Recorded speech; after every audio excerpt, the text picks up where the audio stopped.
Hello everyone and welcome back to OneSoccer. I'm your host for today, Josh Deming, and as always, I am joined by my colleague Alex Gangue-Ruzic, and today we are going to take a look at some of the biggest takeaways from the March international window. We just saw the Canadian men's national team play, and we are going to kick things off with the formation. Alex, it looks like Canada have finally found a formation that really suits their players' strength, and they use it through these two matches and look very good doing it.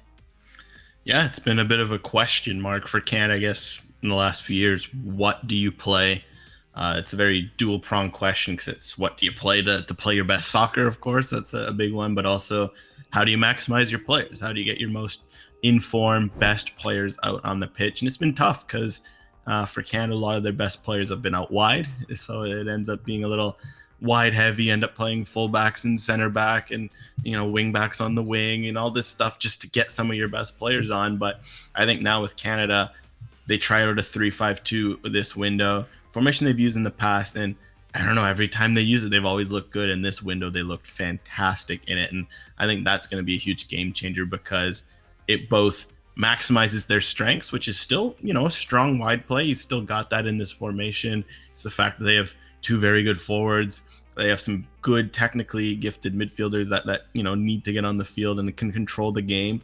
And it also limited some of their weaknesses, which, as we see, can be at center back at times. And just in terms of defensive transition, I think they also just having that extra body of a third center back was also limited in this formation. I think in terms of formations at international soccer, if you're maximizing your strengths and limiting your weaknesses, you're doing a good job. And I don't know, this formation seemed to do that for me.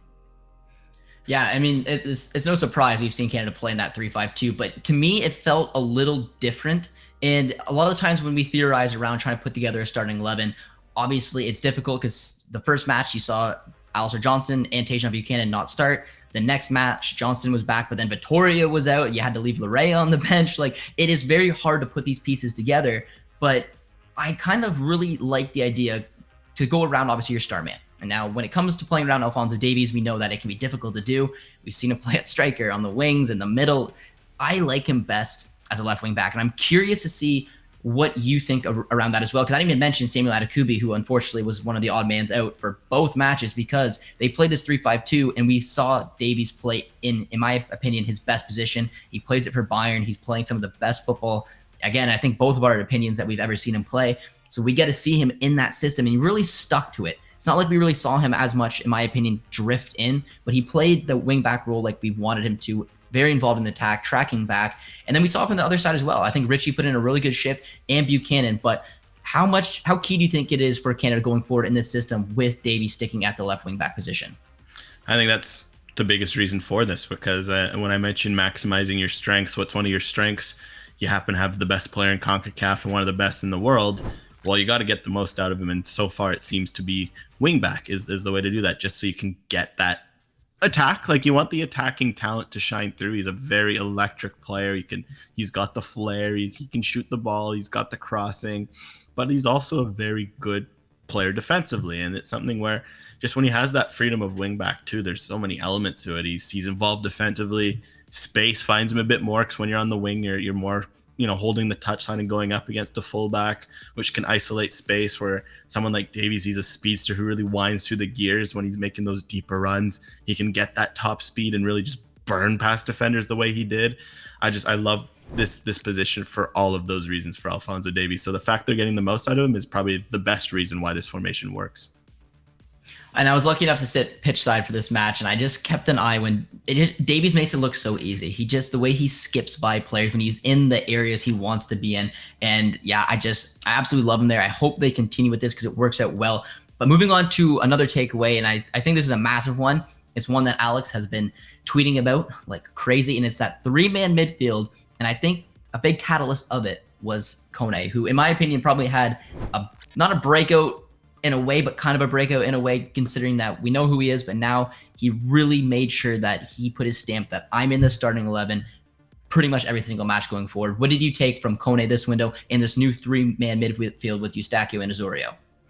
Yeah, I mean, John Herdman called it one of the best midfield performance he'd ever seen in his time coaching the Canadian men's national team. And given that he gets to watch Eustáquio, he's seen Jonathan Osorio. Heck, Marc-Anthony Kaye had some good performances back in 2019 for Canada. that is very high praise from John Herdman, who is, always a little reserved, especially when it comes to youngsters. But he said it. Kone's, he's been playing well. But also he's keeping his head on his shoulders, which is something he made sure to stress. And I think it's huge just because that sort of midfield profile that Ismaël Koné has, it's rare. It's you don't see it come around very often. He's super skilled technically. Arguably, you could just look at his skills and realize that he's up there on the squad. I mean, certainly we know Alphonso, Davies, Jonathan David, Stefan Eustáquio, some technical players who Koné can ball with the best of them, but then he's got the physical tools. He's big. He's got good speed. He's strong. He's also super smart. I think that's also an underrated part. He just reads the game so well for someone his age. I think it's been huge because when you combine him with Osorio and Eustáquio, which we can talk about more in a minute, they complement each other so well. There's just such a good mix of skill, intelligence, physical attributes that just Canada was lacking in their midfield before, and it makes a huge difference. And you mentioned this before we started recording, but a little swagger with Ismaël Koné, and I do really think that that's an added bonus to his game. I don't know if the move maybe to England helped a little bit with just the confidence, but he came out here and he looked just fantastic. It looked exactly what this midfield really needed for all of them to complement each other. I do agree in terms of body language and the way that Koné is with the ball. He's just so good at being able to just kind of make a step, let the ball roll, run onto it, create a pass. This is by far the Honduras match was the best I've ever seen him in a Canadian kit. I really, really liked it. But I think a big surprise to me, again, I'm talking about these three midfielders complementing each other so well. What do you think was it that really made these three click? And maybe focus a little bit on Osorio, because I thought he had a massive performance once again. As we know, he's a very creative player. But do you think, what was the biggest key you think of why these three really clicked against Honduras specifically? Yeah, I mean, Osorio is the fascinating one because he feels, again, super underrated in the Canadian setup. He's always been putting in shifts. He's got a lot of caps. He recently hit 50. Of course, that was a huge accomplishment that was celebrated at BMO Field, in this game. And he is key because he almost brings things together. I called him the space invader or something like that, and that kind of sums up the way I see it. He finds space and he brings players in, and I think that's huge because we know Stefan Eustáquio, what he can do on the ball. He's so good on the ball. He runs, he's defensively sound. He just does a lot of those things that you need to hold the base of the midfield. Then Koné alongside him can help drive the ball up the field and also find space. And the thing is with Osorio that I find, he just always ties things together. He's always in movement. He's always getting open, and it's something that when you have a trio, you need to work in harmony, you need to work in unison, you need to work together, and you need to make triangles. And I think a guy like Osorio, he has this awareness that where if guys like Eustáquio and Koné, maybe they get on the ball and they find these spaces and find these pockets that work with, Osorio is just so good at finding where they are and adapting himself to their game. And I think that's what's huge and why players love playing with him, because look, someone like Koné, someone like Eustáquio, they have a way of playing. They're top players. They're going to, bring those skills. But whereas a guy like Osorio, he finds a way to elevate those skill sets by elevating his own game. That's the way he plays. And I think that's what makes him so key. Yeah, and we talked about one of the biggest issues at the World Cup was just getting outrun in the midfield, dominated the midfield. And it was really refreshing to see that Canada put in two dominant midfield performances, and all three obviously had a huge part in it. But also in these two matches, we saw a ton of goals, specifically by two players. And Alex, remember beforehand when we did our preview, we talked about Jonathan David and Kyle Larin probably being in their best forms at the same time going into a camp.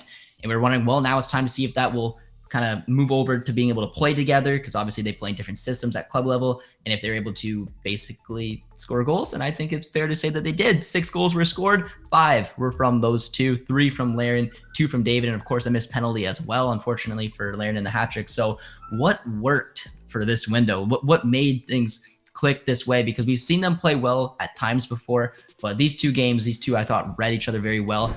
And I want to put a nice little tidbit of information around what a striker's finish looks like. And I think Kyle Larin did him twice. The goal against Curaçao, the way that he opens up that body just to be able to find the back of the net, it was so impressive. And then he did it again in the first goal he scored, or I think it was the second goal. Was it the first goal? Second goal. First goal. It was the first goal. It was the first goal he opened up. The second goal was the header. The first goal, again, it was a very similar finish, but the way that he can just find the back of the net screams to me that is a striker in form.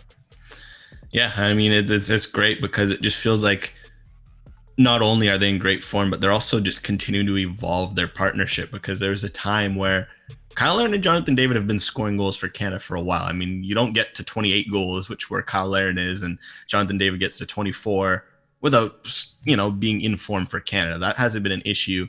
But there's a reality that for the most part, that when they share the field together, they haven't been really able to share the love, so to speak. Usually it's one guy getting the goals and the other guy just kind of running around, and you're like, he just looks a bit out of place. But I think every time they take the field together, they're showing good growth. And I think that's the key, because we know they're in form. We know that they can bag goals in with the best of them. But the fact that they've developed this understanding is game changing. Because I had a stat that I found fascinating, was that heading into this window, they'd both scored in a game 4 times together.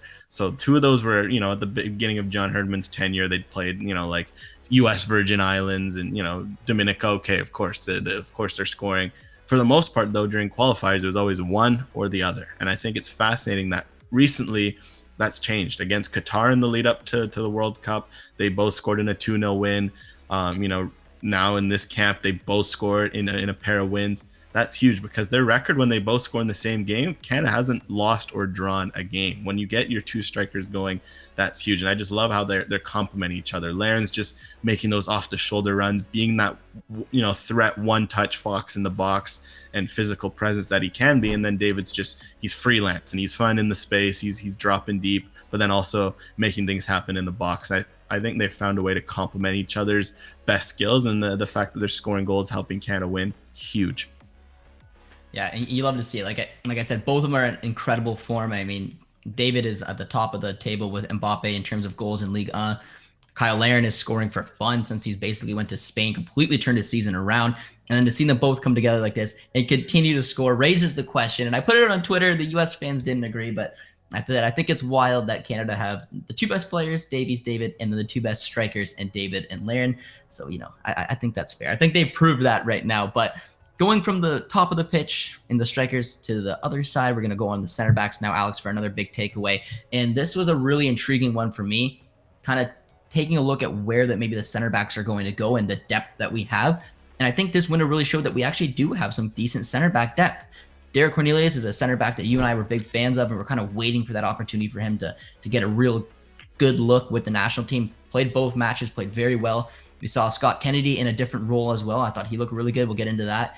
And then, of course, Kyle Hebert, a player that we interviewed who said that it would be a dream to play for the national team only a week and a bit ago, or wherever that interview was. And he is scoring goals with St. Louis. He's making history with St. Louis. He just made his debut. I saw him hugging his family, and it was just a really cool moment. So I want to focus specifically on those 3 because I think they're all going to have key roles. But let's start with Cornelius. What did you make of his 2 matches in these performances?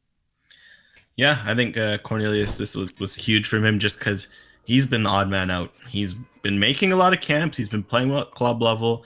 But look, there's the reality that heading into the last World Cup, it was Kamal Miller from left to right, Steven Vittoria, Alistair Johnston. There's no debate. They played all 270 minutes at the World Cup. So all of a sudden for Cornelius, it was tough to get minutes. He only really played once in the last couple of years. Then this camp, all 3 of those regulars missed time. That gives a chance for players like Cornelius to step up, and he grabbed it with both hands. He was just so confident on the ball. He was getting stuck in. He was, bringing a bit of a presence too. Sometimes Cornelius before could be maybe a bit shy, a bit quiet on the field. I think the time he spent in Europe has really helped him just grow that confidence as a player, to be vocal, to be verbal, but also just, really dominate games at that left center back position. So I liked what I saw. I think he really suits that position, and someone where Canada has to look at what he can bring, especially if he keeps performing in Europe, because you can't ignore those types of performances, especially seeing how it translated to Canada. And for Scott Kennedy, who in the first match had to play on the outside because Vittoria was in there, but a lot of us wanted to know who is going to step in, especially if they play in a back 3, if Vittoria eventually hangs up the boots, at least at the international level. And I think Scott Kennedy proved that he could do it. He came in the middle, and I saw them, and I was telling Alex this beforehand, I saw them standing side by side. They're very similar height. They're very similar build. Scott Kennedy just has a ton of pace on him as well. And I really like seeing that central center back have that kind of pace, because it could definitely come in handy. And what did you make about him playing specifically, again, in the Honduras game? Because I really liked him in that middle of the back 3. And do you think that this could potentially be an option long-term for Canada? Yeah, I mean, I think Scott Kenny was the big winner of this window. First of all, I think after the way he missed out on the World Cup with an injury, and then he suffered another injury, and forms evaded him at club level, it was a bit of a surprise when he got called in. So for him to come out here, play 2 games, and look as great as he did, really, because he looked great, especially against Honduras and even against Curaçao. I thought he looked very, very good. That's huge, just because the key with Kennedy, like you mentioned, he has an attribute that no other Canadian center back in the pool, at least amongst these options, have, and that's just straight line speed. And that's not to say Canada's got slow center backs, but guys like Cornelius, he's not what I'd say slow, but he's more someone who he likes to rely on his positioning, he's getting stuck in duels. That's his thing. Kamal Miller as well. Like, Kamal Miller can tackle harder than anyone. Scott Kennedy showed speed. There was a few times where Romel Kyoto was gone, and that's a matchup I've seen enough in MLS to think, oh, Canada's about to give up a chance, a yellow card, a red card, a goal. And multiple times, Kennedy just almost looked like he was jogging back, just casually caught up. It's worth noting that a couple years ago, Kennedy ended up having a top 5 speed in the Bundesliga too, so it's not new to him. But it's just wild to see it in action. I think because of that speed and the fact that Canada doesn't have much of it, and they play a lot of teams that do, that's a huge asset to have. So if he can really get some form at the club level, make a move, just get some form again, all of a sudden it's going to make him a very interesting option to potentially center the back line, or at the very least stick as an option out wide, because that speed is just such a huge game changer. And it's just nice because a lot of times for Canada, it felt like whenever they lose the ball, it's just get back, just get behind the ball, don't get burned in transition. Whereas now with Kennedy, they can almost gamble a little more, get a little options up the pitch, knowing that Kennedy can almost be that plan B just to save them a bit in transition. I 100% agree. Definitely a winner from this window, and I'm excited to see what he can do going forward. And a little shout out to Hebert before we move on. And very small cameo, but I thought he looked very comfortable. I'm curious to see maybe where they put him, because it was interesting. You had Kennedy still playing in the middle, being a lefty, and then you had on the outside left you moved Cornelius in the middle to replace Kennedy. Then you had Hebert playing on the outside left despite being a righty. So again, small cameo, but I am curious to see where Hebert may fit in with this back 3 or back 4 going forward, depending what John Herdman ends up doing. But speaking of John Herdman and the players, they made it very clear that they want to win. They want to win now. They want new tests. They just qualified. They're going to Vegas. They're playing in the semifinals against Panama, and then potentially having a date with Mexico or the United States. They want some of the big nations for friendlies coming forward. And of course, Kyle Larin said that we're the big boys in CONCACAF. So, Alex, moving forward, looking ahead towards these semifinals and maybe getting some silverware, what do you think Canada's chances are, and do you think the time is now? This is huge. This is huge for Canada. This is everything they wanted. I think they've passed a lot of the tests in front of them, and I think now it's time to up the level, so to speak, to graduate, elementary school, so to speak. You're going up to secondary. You're going up with the big boys, like they said. And I think it's huge that a window like this, look, it may be something where especially maybe newer fans of the team or those who have been following recently weren't surprised to see Canada go out, win comfortably, goal difference of 6-1 across both games, did what they needed to do. A few years ago, a window like this would have been terrifying. You need to go to Curaçao and get a result. You need to play Honduras at home and win. Those things weren't so straightforward before. And now the fact that they've been doing stuff like this consistently, winning home games consistently, now starting to go out on the road and win, against teams of this level, it's showing that, look, Canada can get that job done. Now the next step for them, to start beating the big dogs regularly. Yeah, they beat the US, they beat Mexico. Now you got to start doing it often. And I think the big one is you got to win trophies. 23 years without a trophy. National teams need to win trophies. Stefan Eustáquio said it would be a waste of a career if you don't go out and go win a trophy for your national team. That's the sort of pressure they need to face now. I think it would be everything just to have a moment like that for your team. Those sorts of trophies just bond together teams. They teach you resilience. They teach you these things in the tough moments, and those sorts of big games being won at a Nations League, where I think they have every chance of being able to win a Gold Cup, and then playing bigger teams in friendlies and at World Cups, Copa Americas. That's everything they need right now. I 100% agree, and it is time. I think this national team is ready for it. I know Twitter can be an interesting place, but the biggest thing that's thrown back in the Canadian space right now is show me the proof. Show me the proof that you belong with the big dogs of CONCACAF. It is time to hopefully go all in and find a way to win some silverware. I definitely think the boys have a really good chance. I'm excited to see what they can do in Vegas, and I think this last window, if I had one word to kind of summarize it, it would be statement, because this was a statement window for me. Both performances across both matches. A lot of players looking good. The formation, everything about this team is looking like they're on track to hopefully make a little bit of history. So hopefully you guys did enjoy Alex and I's little takeaway review of the window. Hopefully you guys enjoyed the games themselves, and as always, be sure to drop a like if you enjoyed the video. Drop a comment down below as well what your biggest takeaway is, and we'll see you guys soon. Cheers, friends.